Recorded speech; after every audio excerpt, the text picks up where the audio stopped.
भक्ति के भाव एक पगली बिया वो अपने पति के संगे जाती है और पति का कहता कौन भाव भैया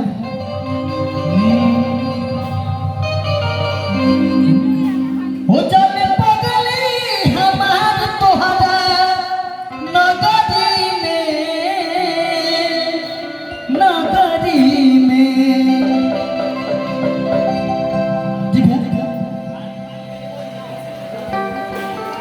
यहाँ के हमारे व्यवस्थापक से अर्जी है कि हमारे कलाकारों के लिए कृपया आपसे हाथ जोड़ के विनय निवेदन है कि आप कृपया मंच पर पानी की व्यवस्था कर दें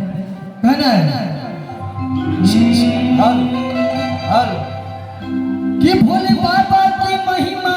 के ज्ञान गाइले कि बाबा कितना महान होवे बताइले ही तो दुनिया जाने लाइन का रीति के शिव महिमा के बखान हम सुने अच्छा लगा था भैया का होता नहीं था हाहाकार मचे भाई कहते हो जाने पगली हमारे तोहरा नगरी में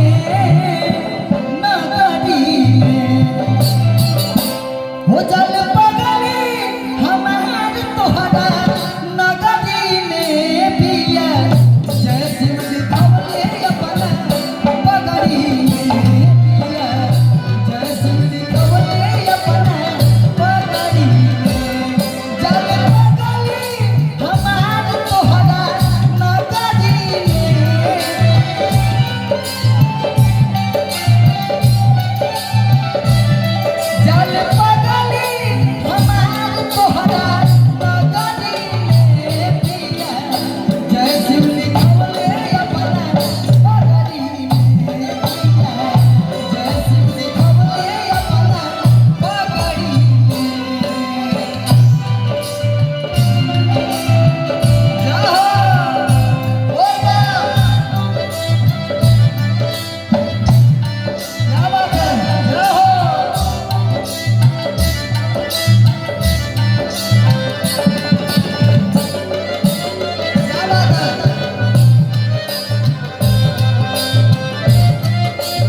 बस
भैया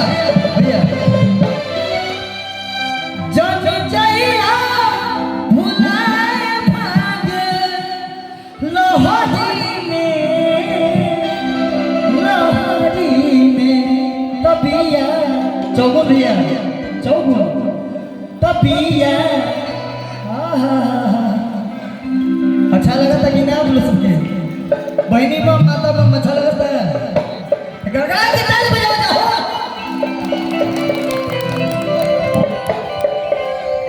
तबिया तबिया जय शिव लिखा बने अपना पगड़ी में दिया जय शिव लिखा बने अपना पगड़ी में जाने पगड़ी हमारे को हटा लगड़ी में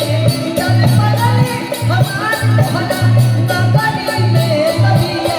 जय शिव लिखा बने अपना पगड़ी में